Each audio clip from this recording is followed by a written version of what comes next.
Hi, everyone, and welcome to summer school. Today's episode, we're going to be talking about the 5 mistakes I made when starting my business and how you can avoid making them as well. Today's solo episode will be on that topic, but before we dive in, I'm actually going to give some updates because we do little updates like every week. So, updates for this week. I'm trying to think what I've done since we've last chatted, but this last weekend I did not have a wedding. I actually had 2 different birthday parties, one for a 1-year-old and one for a 30-year-old.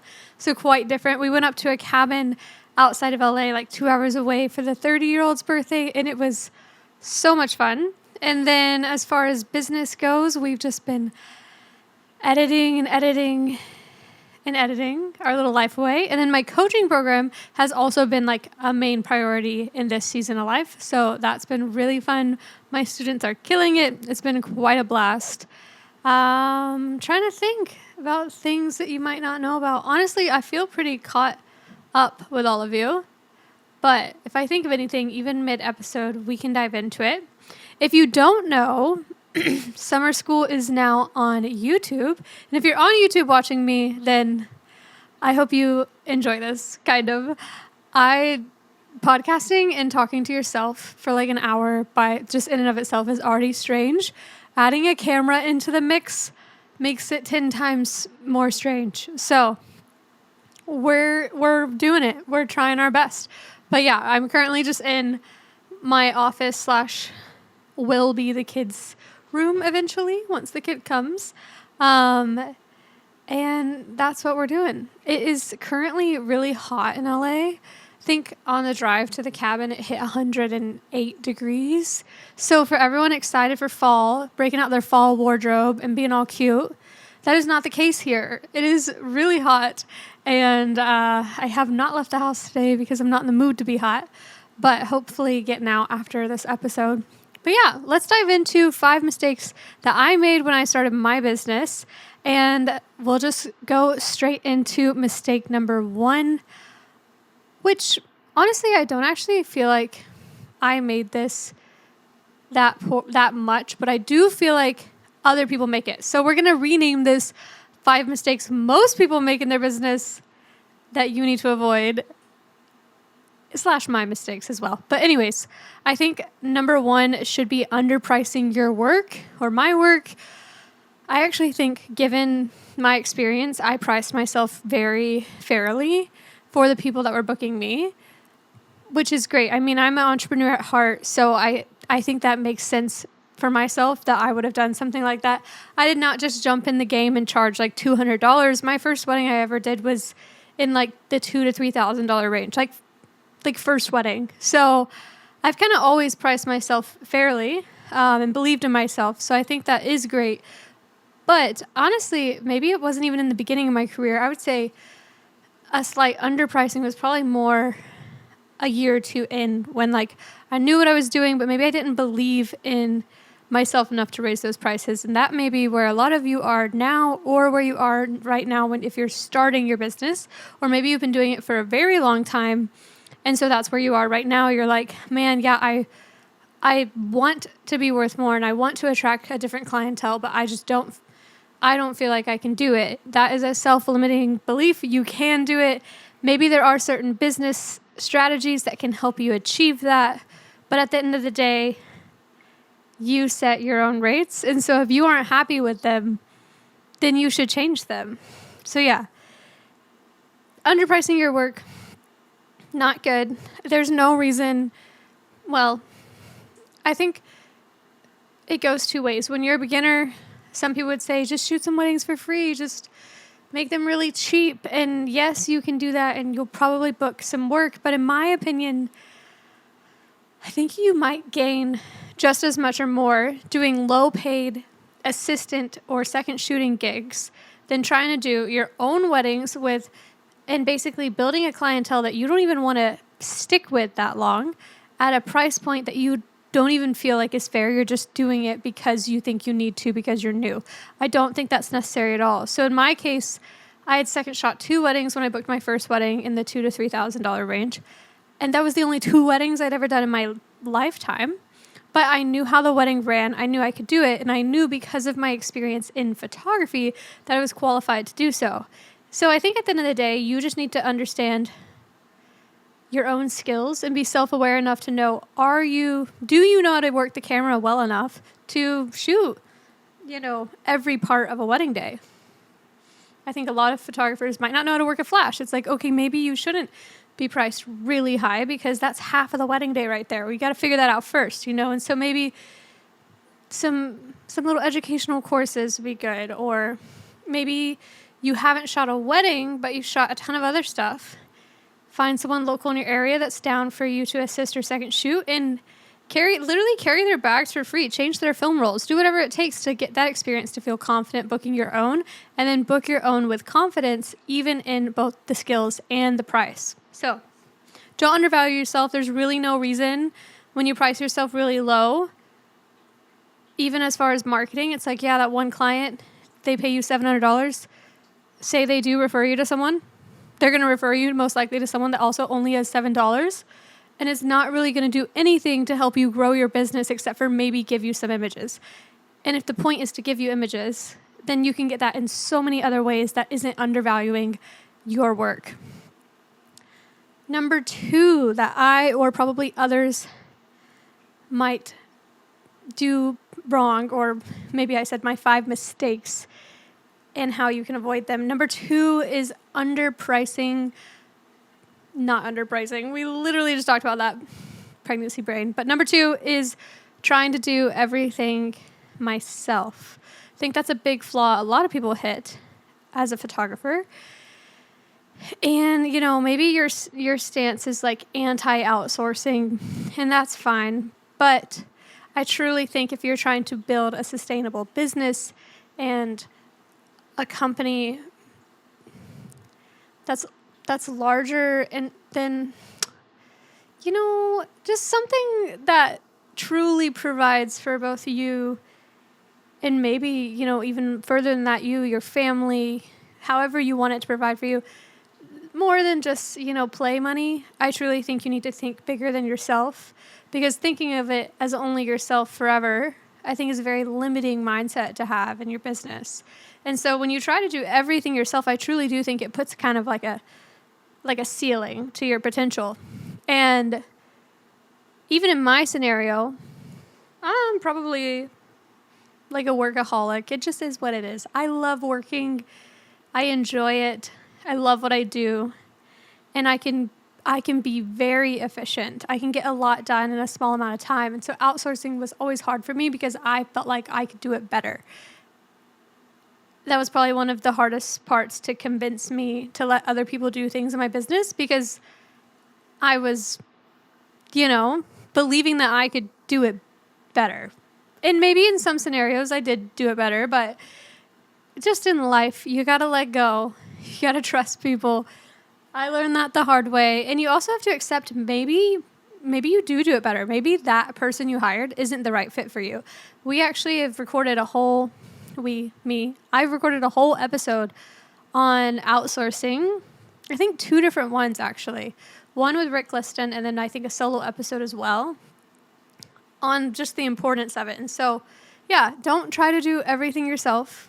I do not think it's your wisest idea. And let's go over maybe some things that you could let go of as a photographer if you currently are trying to do everything yourself. So the first thing that I let go of when I was literally barely making any money in my business, like, oh my gosh, I was maybe paying myself $1,000 a month on a salary. So, I was living off that, but I was full time, but how did I live off that? Don't ask me. Don't know how I did that. But even when I was literally making that low of income, I paid for an accountant and a bookkeeper, because I had gone from doing a job where I had to do part of the bookkeeping, and there was a big financial scandal at the job that I was working at, and it was just too much. Clearly, the job wasn't the best fit. The finance side of it, when bill day would come and I'd send envelopes, I remember just crying at my desk one day.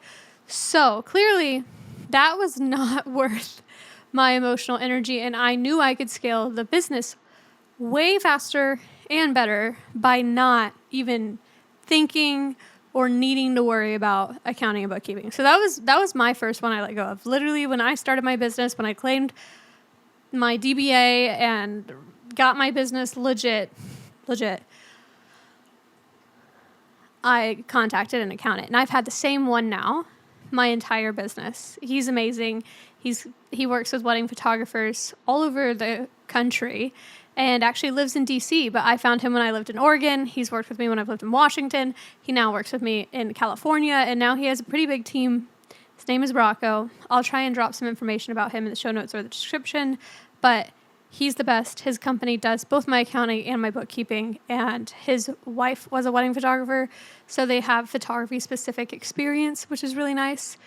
So yeah, I found him just like word of mouth from another like Instagram friend literally years and years and years ago, and I don't know what I would do without him. But that was the first thing that I ever outsourced, and there was no qualms with that. There was no issues with that. Outside of that, I have outsourced many things, and some have gone well and some haven't. And I think, honestly, that's okay. Like, you're never going to just find the perfect things every single time. I would suggest if you're thinking, hey, yeah, I want to try to not do everything myself, don't sign super long-term contracts with people who you might be trying to outsource to. If you are, say, going to hire a virtual assistant to help you with social media, Pinterest, SEO, your website, Facebook, ads, the list could go on of what virtual assistants can help with, emailing. It could go on and on and on from there. Say you were going to hire a virtual assistant, maybe do like a 3-month contract max. You need to give them time to learn, because no one's going to be perfect from the start, especially when you're a solo artist like I was. I was my brand. I still am my brand. And no one could be me. And they could learn to kind of be me eventually, but no one could be it off the bat. And I think I expected like instant gratification. Like, oh, I'm giving this person this money. I expect it to just like tenfold. And that is just not the case. We need to be in reality. And another mistake that isn't a part of my 5 mistakes, but a mistake I made was I didn't equip these people that I was outsourcing and hiring. I didn't equip them well. No one tells people how to outsource. And so I was just hiring people and hiring creative agencies, trying different web designers, trying different virtual assistants, trying different bloggers. Like, I was just experimenting. And what I should have had is a guidebook to my business. And I think if you're listening to this and you want to try outsourcing, this would be a wonderful thing to do. Basically, just like a spreadsheet, maybe a Canva doc of all of your passwords, how you talking, maybe the tone that you want to be used, your brand colors, your fonts, your mission statement. And passwords are probably the number one thing. They need to have access to anything and everything that they need to get into. And having just this basically a handbook for my business would have helped so much, because I ended up just repeating myself. Or say we trained someone for the podcast and they did all this stuff and they wrote the blog and they did all these things, and then I had to hire someone else. Now I have to then train that next person how to do that, how we do that for our business. But if I had it in a handbook of this is the steps to airing a podcast episode, then I could just hand it to them. They're equipped with all the things they need, and we don't have to train them. And also they have something to go back to look at. So if you think about outsourcing, think about making a little company handbook. I think it'll save you so much time in the long run. And just you'll skip a lot of the hurdles that I had to jump through. But things that you can outsource outside of obviously accounting, bookkeeping. I think most people think of editing and they're just I never want to outsource as a photographer. I'm my art. Outsourcing doesn't have to be editing. We, at one point, had a personal assistant who would come over, and if it was work things, they'd do work things. If it looked maybe we would need the dog walk, they could walk the dog. Whatever it might look like, say, instead of hiring someone to do your emails because you don't want to worry about someone speaking for you, you hire a cleaner for your house so that you have more time to email. Those are things you can do. Outsourcing can be so broad. So don't limit things to yourself and try to let go and think about expanding your team in some capacity. Currently, if you're curious, we don't have any outsourced individuals specifically as of right now, because I only have one wedding left before I'm on maternity leave for almost 4 months of no shooting. Well, I'll probably shoot for fun, but no weddings, no travel weddings. And so we don't currently have any extra hands. We actually just let go of the one pair of extra hands that was helping with the podcast like a month ago. And so, now that we'll both have more time to work, we're taking over those duties. But what I have had outsourced in the past is I've had TikTok outsourced, I've had Instagram outsourced, I've hired web designers, I've hired a coach even for myself that helped me set up things and worked on, the educational side of my business. I've had people, I outsourced my client gifts, got those all designed, branded. It was amazing. I feel like I've hired a lot. It's been a lot. So, and Jake currently actually is fully employed. Jake is my husband, currently fully employed through me in the business. And he actually does emails, contracts, calendar managing, basically any admin stuff, handles brand partnerships. He cuts down the podcast video, audio, and writes the podcast blog, description, show notes. He culls. So basically, I talk, I coach, I edit, and I post. And I'm sure I do a million other things because there's constantly like 60 sticky notes of things that I need to get done. But we share the role pretty well of the business, and it truly feels like he does like literally at least half of the business or more, and I couldn't do any of it without him.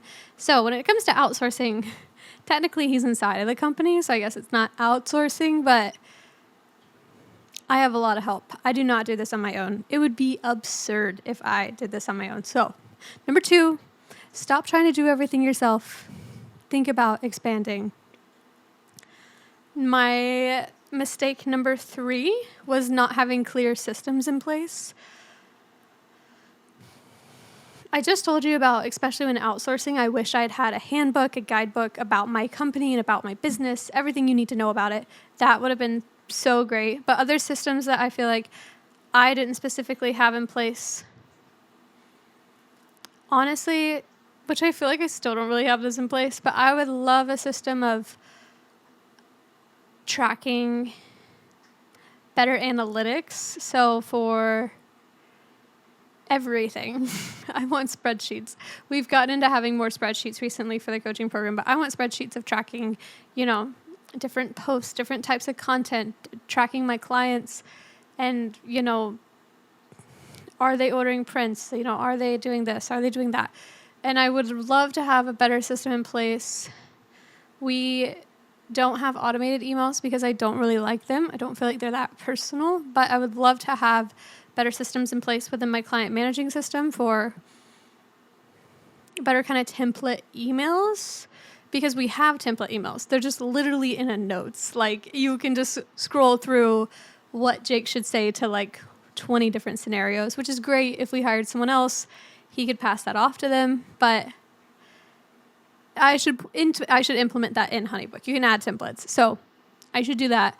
PickTime, also love PickTime. If you're not a PickTime user, you should be. I can drop a PickTime discount in everything. Show notes, description, anywhere you're looking.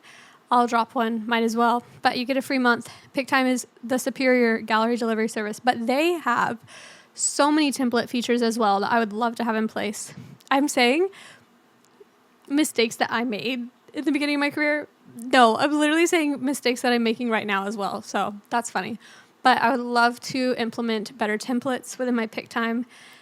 You can make a template for your different types of galleries, weddings, engagement sessions, and it can like make all the customizations like it's a template. You can have template emails for sending the galleries.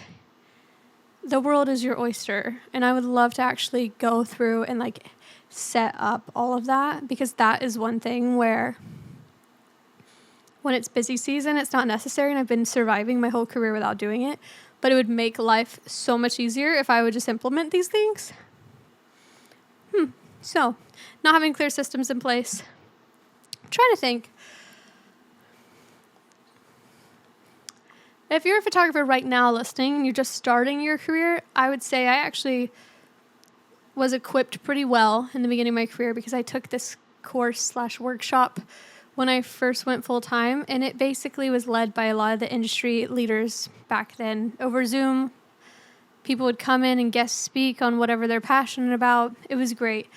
And I learned basically all the softwares I needed, and that was essential. So if you don't have clear systems in place, I would say step one is to find a client managing software of some kind to use. I use HoneyBook, but there's Dubsado, 17 Hats, I think like Sprout Studio. There's a lot of different options, but I use HoneyBook specifically. It's amazing.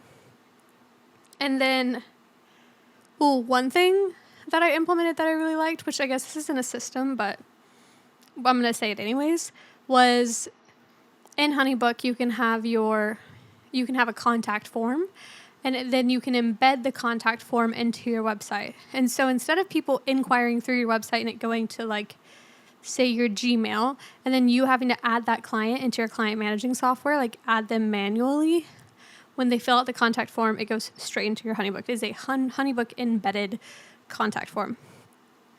So now clients inquiring to work with me, they are only hitting me in my client managing software. I mean, it's also going to my email. So you can also then double fact check yourself that you've checked this inquiry, because it's not only going into your HoneyBook, it's also going into your Gmail. But as far as adding the client, if your form is good, it'll auto-populate those responses for the contract.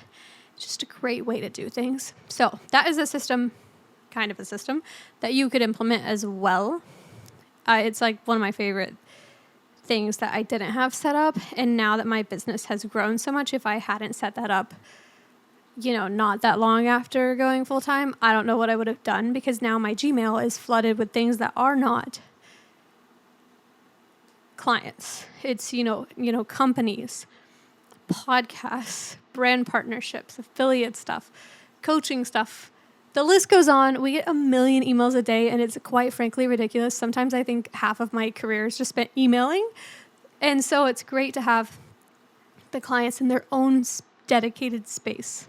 I love that. But anyways, get systems in place, whatever that looks like for you. Go ahead and implement them. There's no better time to implement systems than right now. And I'm saying that to myself as well. Number 4, which I actually would also say was less of a beginning issue and more of a middle issue, was comparing my journey to others. Do not compare your journey of photography to others. You are all on such a different path. You don't know what they're doing in their personal life. You don't know how much free time they have. You don't know how much money they're actually making. They may not be profiting anything, but they might have 1 billion followers online. So don't compare yourself to anyone. I think what was great about me going to school for network marketing, even though I didn't finish, was that I did have a passion in the realistic side of social media marketing. And so I thought of social media a little bit like an accountant thinks of his numbers. Like, it was something I enjoyed almost more in a factual way than an emotional way, which was really good for me because I didn't have the emotional trauma that comes with it for most people. And I was able to think of it in a business sense because I had helped other businesses run their social media. So I think the biggest comparison we see in the industry right now is because of social media. People comparing themselves to others, comparing their work to others, comparing how their post performs. And at the end of the day, you just need to not care. You are not them. You are not on their schedule. You are not posting as often as they are. You're not living the life they live. You don't know what their reality is actually like unless you know them. And if you know them, I'm sure you're not really comparing yourself to them. I mean, maybe. But at the end of the day, don't compare yourself to anyone but yourself. I don't think it's a bad thing to compare yourself to yourself. Compare your work to your old work. Always want to be better. Always work on improvement and growing. I think that's a beautiful thing. But don't compare yourself to anyone else. There's really no point. And I do think comparison is a thief of joy. I've seen it just destroy so many of my friends' lives within the wedding industry, of them comparing their journey to others, or maybe how fast someone else's journey went, and maybe how theirs wasn't moving at that pace. But at the end of the day, you need to celebrate your own wins. And if there is anything you're actually discontent with, you need to work on changing whatever that is and actually work towards progress. Don't sit and ponder and question yourself. Don't sit in the dissatisfaction. You need to actually challenge yourself to grow. Okay? So that was number 4. Don't compare yourself to others. And number 5 was failing to take care of myself. So like I said, I was a big workaholic. The hustle, the bustle, everything. I kind of loved it. I thrived in it. But in reality, I didn't make the time for life like I needed to. And if you've listened to the podcast at all or heard me talk about wanting to build a more sustainable business, then maybe you've heard me talk about things to this sort. But at the end of the day, I was focusing so much on my career and growth that I wasn't focusing on the things that were actually important. Your career is important. Your photography is important. But at the end of the day, if you don't have anyone to share that with, does it matter? If you don't have anyone to tell those wins to, what does that mean, And there was one wedding season where we shot like 35 weddings, and I had an associate do 5, and most all of them were travel. So I was either sick or shooting because I was flying so often. My immune system just couldn't keep up. And I barely had friends in that town that we were living in at that time. And I genuinely, looking back on it, equate that to the fact that like I just didn't have time. I did not have time to prioritize hanging out with people and building lasting relationships. And it's not like, oh my gosh, what was my biggest regret ever? It is what it is. It was something that, in my opinion, probably I had to do to end up where we are today in some ways. But I think, maturing is realizing that even if you don't want to, you need to prioritize yourself, and you need to prioritize friendships and rest. And you may feel like you need to look busy online, but at the end of the day, no one's paying attention to you as much as you think they are. No one cares as much as you think they do. You need to take time for yourself. You need to go have some fun. Go make some friends. Go out for a weekend. Just go do whatever lights your soul on fire, and prioritize, being healthy. I think that was another thing I did not prioritize in the beginning of my career. I feel like I was living. Well, I also was not making that much money. So, my priorities were not in check, and my mental health was not the best. But I swear I was living. I don't remember cooking in that season of life much. I remember in the tiny home I lived in, I cooked black bean burgers sometimes. And that's really all I remember. And then in the next place I lived, I don't remember cooking much at all. So then I wonder, did I cook? And then I also ended up in the hospital twice with gut issues. And I always think back on the fact that those are my own fault. My gut was wrecked because I was not taking care of myself. I was not prioritizing myself. I was not prioritizing my mental or physical health. The only thing I prioritized was this business. So don't be like me. Maybe take advice from me now, but don't be like 19-year-old Summer that had no idea what she was doing, but was just very excited to do it all. And, I can't even believe the things I did when I first started my photography journey. My life is so different. I'm literally pregnant, married. I live in LA. Life has changed so much. We prioritize friendships so much more than the past as well. And that was super fun. This last year, I've built a ton of friends in LA that, they're not just friends from the photography space or people I met online. Like, they are literal friends, and it means the absolute world to me. If you're for some reason watching this, just know I love you. But it's been a journey. I meal prep and cook with healthy ingredients. I've been baking. Like, I don't know, just everything about my life is completely different, which is crazy. But I think the world kind of over glorifies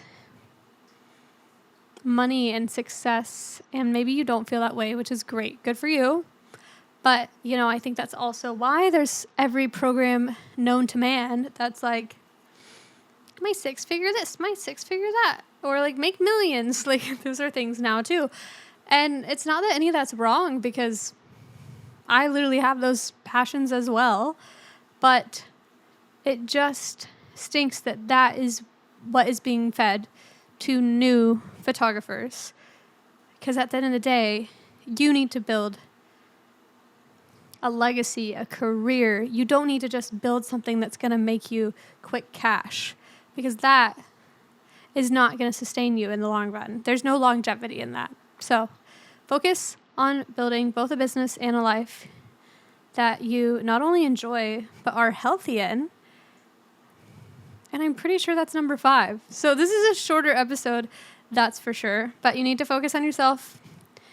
Don't compare yourself to anyone else. You need to have clear systems in place for your business. You need to consider outsourcing or trying not to do everything yourself, because I truly think if you want to expand and grow your company, it's going to help you. And don't underprice yourself. Don't undercut yourself. Charge. I hate when people say charge your worth, but definitely charge your worth. I mean, charge whatever you feel like you need to charge. But no, literally, don't underprice yourself. There's really no point. It doesn't benefit you in business and networking and marketing. There's really nothing to it. And there's no gold medal for doing your first few weddings for only $200. Like, if anything, I think it's so impressive when people actually charge like a good rate when they're first starting out. As long as they know what they're doing and can take good photos, like, you freaking go. Get it. But yeah, so there you have it. My 5 biggest mistakes that I made or other people are probably making. And in my opinion, me rambling about them / things that you can do to avoid making those mistakes as well. If you found this episode helpful, go ahead, share it with a friend, put it on your stories, leave a review. That would mean the world. Go ahead, leave a review anywhere. Outside of that, I hope you have a wonderful week. I hope that if you live in LA, it gets a little colder. But if you are living anywhere else, I hope you're enjoying that kind of fall time and soaking in the Octoberness. I love like pumpkin season. So anyways, I could ramble forever, but I hope you all have a great week, great weekend, and I will catch you next Tuesday. Have a great day. Bye.